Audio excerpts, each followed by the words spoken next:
Très souvent, dans sa carrière sportive, il arrive qu'un footballeur brille par son absence. Il peut briller autant par son absence que par sa présence sur le terrain. C'est le cas actuellement d'Idrissa Gana Gueye. L'international sénégalais est sous le feu des critiques. Pour avoir refusé de porter un maillot LGBT lors de la rencontre opposant le Paris Saint-Germain à Montpellier, le pensionnaire du PSG s'est attiré des foudres. L'affaire a pris des proportions importantes et inquiétantes. L'affaire a pris une dimension politique. Gana Gueye ou la lutte contre l'homophobie? Non, plus exactement, Gana Gueye ou la lutte pour la diophobie? C'est le sujet que nous nous proposons de traiter cette semaine. Tout de suite, explication, développement, décryptage dans votre émission Chroniteranga.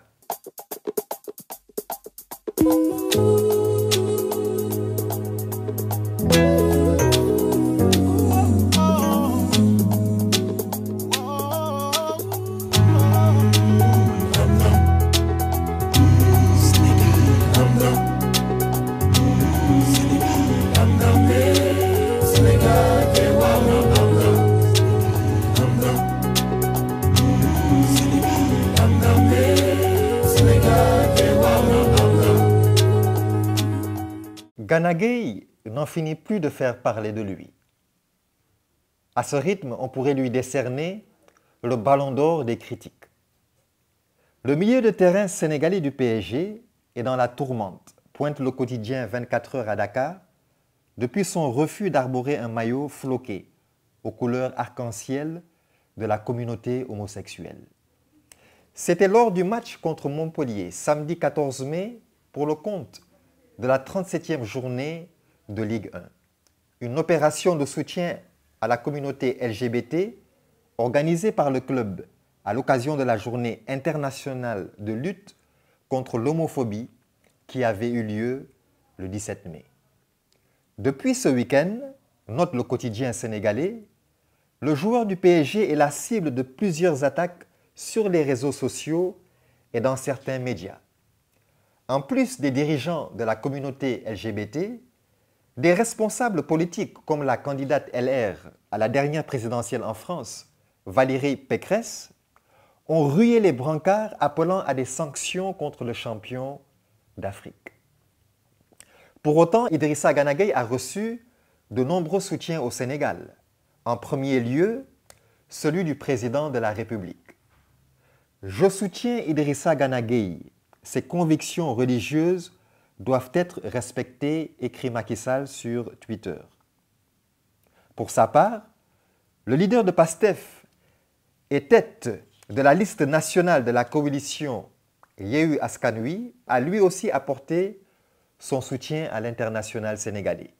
Dans les colonnes de Walf Quotidien, il déclare, je cite, « Les Occidentaux ne nous respectent pas. C'est pourquoi ils veulent nous imposer leurs pratiques qui ne sont pas conformes à notre culture. » Soutien également du capitaine des Lions de la Teranga, Kalidou Koulibaly, cité par CNews.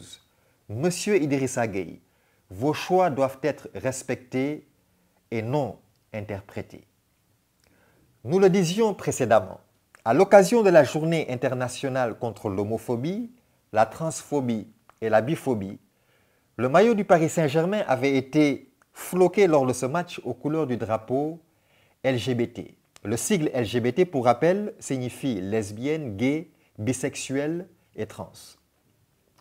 Une campagne de solidarité symbolique qui en France peut sembler anodine, mais qui, vue du Sénégal, passe pour une apologie déguisée de l'homosexualité.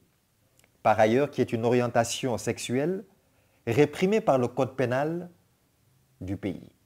Rappelons également que dans le monothéisme et dans le christianisme biblique, l'LGBT est condamné. L'épisode Gana Gueye, lorsqu'on y réfléchit de plus près, spirituellement, c'est aussi un autre match. C'est un match spirituel entre l'homophobie et la diophobie. D'une part, c'est une lutte contre l'homophobie D'autre part, c'est une lutte pour la diophobie. Idrissa Gana Gueye a opté pour la lutte pour la diophobie. Mais vous me poserez également la question, qu'est-ce que la diophobie? Pour y répondre, commençons dans un premier temps à définir l'homophobie. Le mot homophobie est composé de deux mots grecs. Homo, qui est une abréviation de homosexuel, et phobie, qui est dérivée du grec phobos, qui est une peur incontrôlable, irrationnelle, portée vers une personne, un animal, une chose ou une situation qui, à première vue, ne semble présenter aucun danger. Le mot homophobie que nous entendons, lui, est défini dans un sens plus large, qui est le mépris, le rejet violent ou la haine envers des personnes, des pratiques ou des représentations homosexuelles ou supposées l'être. L'homophobie englobe également donc les préjugés et les discriminations, et cela peut se manifester par de la peur, de la haine, de l'aversion, du harcèlement, de la violence ou encore même de la désapprobation intellectuelle. Le mot diophobie, lui, est composé de deux mots grecs. Dieu, théos, et phobie, phobos, que nous avons défini tout à l'heure, qui est une crainte. En parlant de diophobie, nous entendons par là la crainte qu'un homme peut avoir vis-à-vis de Dieu. Un homme peut être habité par ce sentiment profond produit par le Saint-Esprit de craindre les choses qui ne sont pas en conformité avec la nature et la volonté de Dieu. La Bible enseigne la crainte de l'Éternel. Au psaume 128, verset 1, il est dit « Heureux tout homme qui craint l'Éternel, qui marche dans ses voies. » En Deutéronome 4, verset 10, la Bible dit « Je veux leur faire entendre mes paroles afin qu'ils apprennent à me craindre tout le temps qu'ils vivront sur la terre. » En Proverbe 14, verset 27, il est dit « La crainte de l'Éternel est une source de vie pour détourner des pièges de la mort. » Enfin, en Proverbe 1, verset 7, la Bible enseigne que la crainte de l'Éternel est le commencement de la science. Puisse Dieu nous donner la diophobie, c'est-à-dire la crainte de l'Éternel. Puisse nous puissions avoir un monde habité par des hommes qui ont la crainte de Dieu. N'oublions pas, Dieu est le premier journaliste de l'histoire. Et la Bible est le premier journal d'information sur l'état du monde en général et sur l'état de l'homme en particulier. Sur ce, je vous souhaite un très bon week-end et je prie que Dieu vous bénisse et je vous donne rendez-vous pour un prochain numéro de Chroniteranga.